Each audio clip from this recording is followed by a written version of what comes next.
Milord, आज हमारी अदालत में मौजूद हैं एक युवा नेता। हाय। देखिए, आप पर सबसे पहला इल्जाम यह है कि आपको यह तक नहीं पता कि 26 जनवरी को क्या होने वाला है। देखिए, मैं इस देश का युवा पीढ़ी का एक युवा नेता हूं। क्यों ज्योतिषी नहीं? आप बताइए वकील साहब, आपको पता है कल आपके साथ क्या होने वाला है? नहीं ना? तो आप एक वकील हैं, क्यों ज्योतिषी नहीं? देखिए, आप पर यह भी इल्जाम है कि आपको यह तक नहीं पता कि 26 जनवरी 1950 को क्या हुआ था। देखिए वकील साहब, मैं इस देश की युवा पीढ़ी का युवा नेता हूं, गुजरा हुआ नेता नहीं। आप बताइए 1950 में आज ही के दिन, आज ही के वक्त इस अदालत में कौन सा केस चल रहा था? नहीं पता ना आपको? नहीं, क्योंकि आप एक वकील हैं, गुजरे हुए वकील नहीं।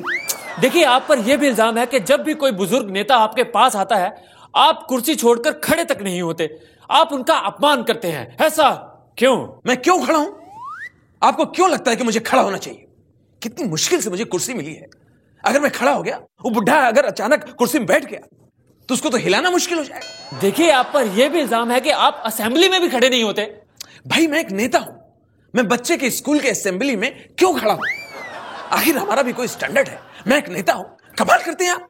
अरे, मैं पार्लियामेंट की बात कर रहा हूं। देखिए, मैं इस देश की युवा पीढ़ी का एक युवा नेता हूं। आपने पार्लियामेंट को कई बार अपने टेलीविजन पे देखा होगा।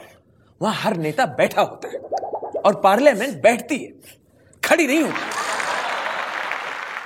मिलॉर्ड, आज हमारी अदालत में अपने इल्जामों की सफाई देने आए हैं लेफ्टिनेंट जनरल पीके हट। आपके ऊपर सबसे पहला इल्जाम यह है कि इतने बड़े ऑफिसर होने के बाद भी आपने जमीन बेची। क्यों? सावधान! किसी दूसरे देश को अपना जमीन बेचने से अच्छा है कि अपने देश में अपने ही लोगों को जमीन बेची जाए। विश्राम। देखिए, आप पर यह भी इल्जाम है कि आपने सुकना लैंड स्कैम करने के बाद भी अपनी ही तारीफ की। सावधान! देखिए, इस घोटाले के बाद मैं नंबर 1 ऑफिसर हो गया हूं। वो कैसे? मैं पहला जनरल हूं जिसका कोर्ट मार्शल हुआ है, नंबर 1। विश्राम। देखिए, आप हमें यह बताइए कि आपने स्कैम करने से पहले कुछ नहीं सोचा? सावधान! मैंने बहुत सोचा, तभी तो ये हो पाया। विश्राम। आप हमें यह बताइए कि आपने ये स्कैम किया क्यों? सिक्योरिटी के लिए है? सिक्योरिटी चाहे देश के लिए हो या अपनी, ये जवान अपना काम करता रहेगा। मैंने सिक्योरिटी की है अपने फ्यूचर के लिए। विश्राम। आप हमें यह बताइए कि आप नेता क्यों बनना चाहते थे? सावधान! आपके ऊपर कोई इल्जाम नहीं है, आप एकदम फ्री हैं, आप जाइए। मिलॉर्ड, आज हमारी अदालत में मौजूद हैं एक शराबी मस्त कलंदर जी। हेलो। हेलो। अरे, मैं हेलो हाय वाला हेलो नहीं बोल रहा हूं, ऊपर आओ। मैं नहीं आऊंगा, तुम लोग मारोगे। अरे, वो बाद में पुलिस मारेगी, हम नहीं मारेंगे। खड़े हो जाओ, संभल के। हाँ, तो मस्त कलंदर जी, आपके ऊपर सबसे पहला इल्जाम यह है कि आप कल बहुत सारी शराब पीने के बाद गटर में गिर गए थे। ये सब गलत संगत का असर है? मेरा उठना बैठना आजकल सब गलत लोगों में हो गया है। हम 4 लोग थे कल, एक मैं, 3 वो लोग। अब वो तीनों पीते नहीं थे, मुझे एक अकेले को पूरा का पूरा खंबा अकेले पीना पड़ा। अरे, तो आप इतनी शराब पीते क्यों हैं? आपको पता है शराब कितनी खराब चीज है? अगर कोई इसे पैर से भी छू दे तो वो आदमी सीधा नर्क में जाता है। हाँ, इतनी पवित्र चीज को अगर कोई पैर से छुएगा तो नर्क में ही तो जाएगा। Hello.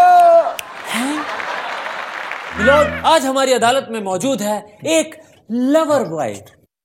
Hello. Hello uncle. Uncle, देखो, तुम पर सबसे पहला इल्जाम यह है कि तुम्हारी गर्लफ्रेंड तुम्हें बेबी बुलाती है। अब कहां से लगते हो बेबी? इतने बड़े बेबे हो चुके हो। अरे अंकल, आपने सुना नहीं? दिल तो बच्चा है जी, थोड़ा कच्चा है जी। तुम्हारा कहना है कि तुम्हारी गर्लफ्रेंड का भाई तुम्हारे लिए कुछ भी करेगा। क्या तुम उसे धमकाते हो? No sir, it's very simple. आपने गाना नहीं सुना? लव के लिए सारा कुछ भी करेगा। वो मेरा साला है सर। तुम्हारी गर्लफ्रेंड का ये कहना है कि तुम उसके लिए ताजमहल नहीं बनवा सकते, क्या ये बात सच है? It's wrong uncle, she just kidding. Taj Mahal तो मैं भी बनवा सकता हूं, पर यू नो ताजमहल कब बना था? मुमताज के मरने के बाद। I am also waiting. देखो तुम पर अगला इल्जाम ये है। अंकल जल्दी पूछो, जल्दी। क्यों? मुझे वैलेंटाइन पार्टी में जाना है। देखो तुम्हारी गर्लफ्रेंड का ये भी कहना है कि तुम उसके लिए चांद तारे तोड़कर नहीं ला सकते। अभी 25 दिसंबर को मेरी बिल्डिंग में बड़ा सा क्रिसमस ट्री लगाया गया।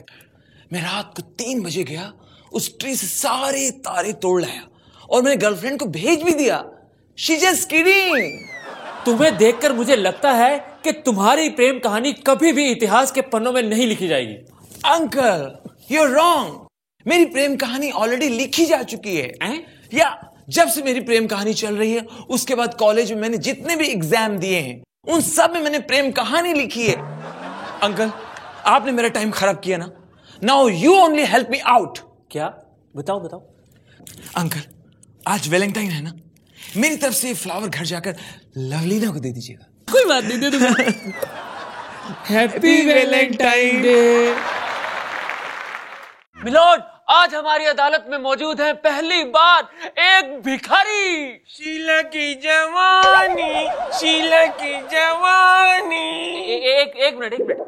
आप तो पहले वो वाले गाने गाते थे ना, तुम तो ठहरे परदेसी, या एक पैसा दोगे तो वो 10 लाख देगा।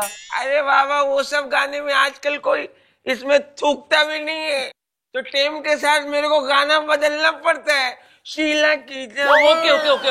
आप हमें सबसे पहले ये बताइए कि क्या आपको रोड पर भीख मांगते हुए शर्म नहीं आती?